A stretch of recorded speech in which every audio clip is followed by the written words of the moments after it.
In 1963, the surface world of this Turkish village operated with complete normalcy. Daily life moved at its usual quiet pace above ground. That quiet routine was broken when a local resident started a simple home renovation. He took a sledgehammer to a basement wall to expand his space. The stone gave way, revealing a pitch-black void that extended far beyond the reach of the house's foundation. This tunnel was the threshold of Derinkuyu.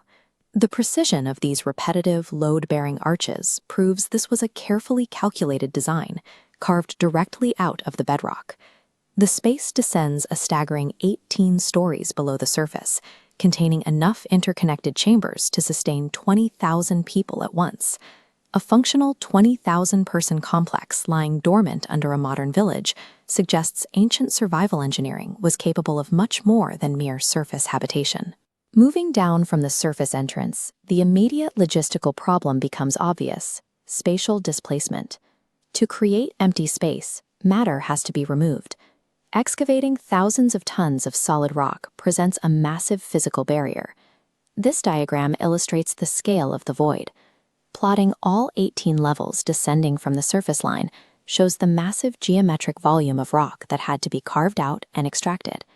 Every square inch of that missing mass was chipped away using only basic hand tools, completely devoid of the heavy drilling machinery we rely on today. This undertaking was only possible because of the region's unique geology.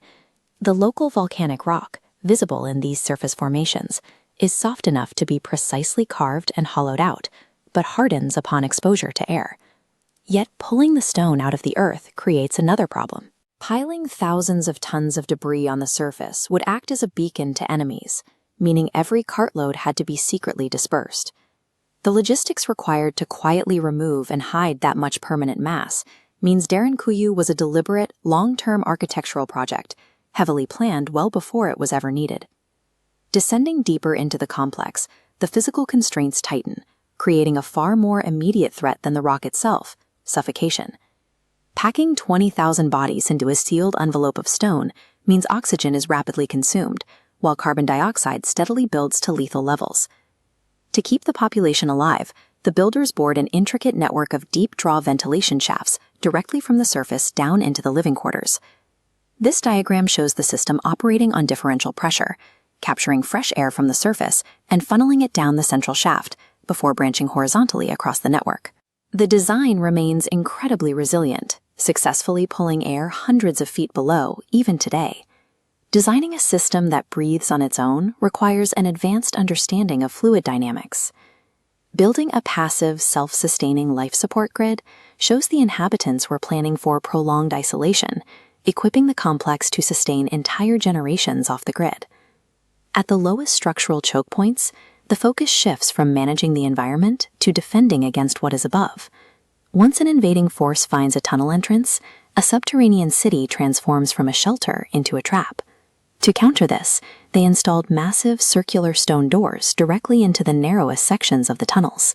Each monolithic gate weighs roughly 1,000 pounds. The central hole allowed defenders to insert a wooden beam for leverage, making it possible to maneuver the heavy mass. By design, these doors lacked any exterior grip. They could only be rolled shut and wedged firmly into place from the inside. Engaging this mechanical failsafe meant embracing absolute isolation. The moment the inhabitants sealed the door, they cut off their only exit, voluntarily burying themselves alive in the dark.